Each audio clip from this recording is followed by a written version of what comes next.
Hello, and welcome to the GRACE podcast series. My name is Denise Brock, and I am the Operations Director for the Global Resource for Advancing Cancer Education, or GRACE.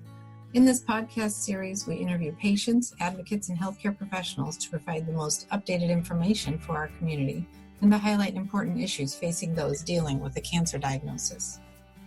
We hope you find this information valuable. For questions or comments, please visit us at cancergrace.org.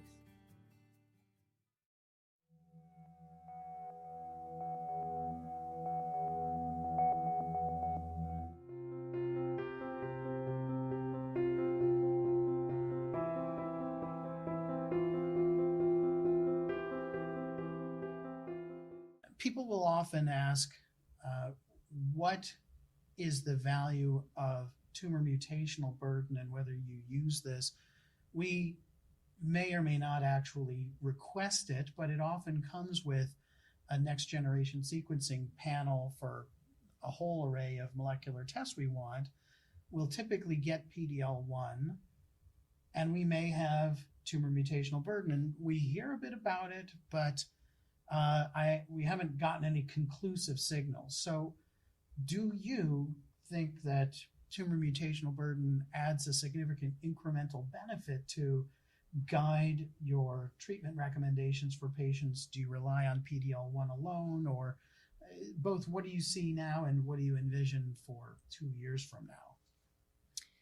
I am not using TMB to inform my treatment decisions at the current time.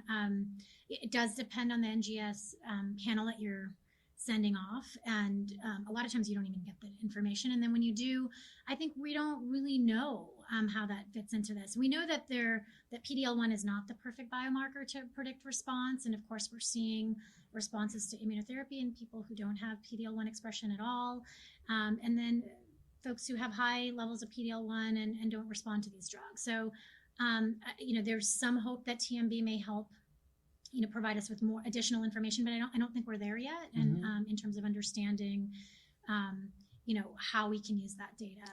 And just to clarify, I should have said that tumor mutational burden is basically a measure of the total number, the volume of mutations that are found in a cancer. Of course, it depends how hard you look. Some tests look under every rock for extremely sensitively, and some just look at a pretty broad panel and then count them up. It doesn't say which mutations. It just says this cancer has more or this cancer has fewer within a certain number of genes looked at. And I think of that largely like lottery tickets, that you in general have a higher chance of winning something in the lottery if you've bought a stack of tickets than if you just have one. And so I think that that doesn't say that a lot depends on what that individual lottery test or marker is, but it just enriches the odds. PD-L1 is a protein that is on some cancer cells, but not all. About 30% or so of lung cancers don't have this protein that is the target of these immunotherapies that have a proven value.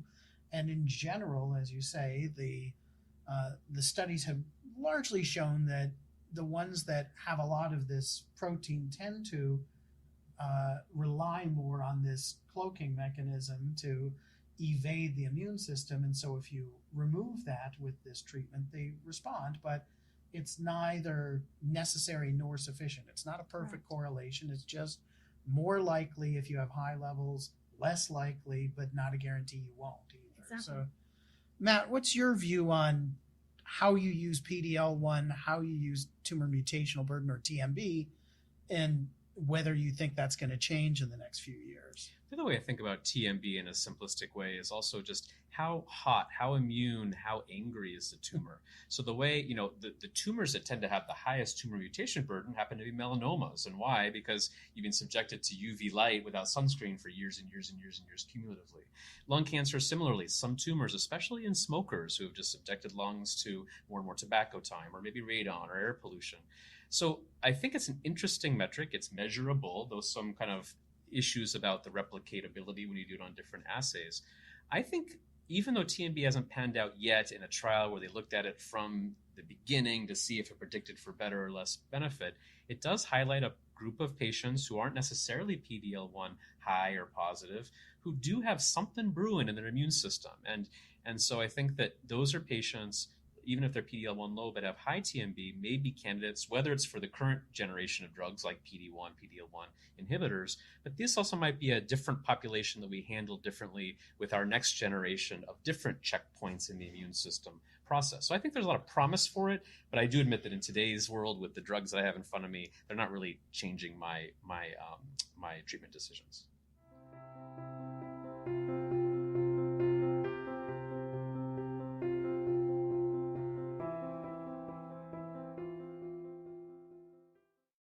Thank you again for joining us. This podcast was made possible by the generosity of sponsorship from our friends at Lilly, Novartis, Takeda, AstraZeneca, and Exelixis.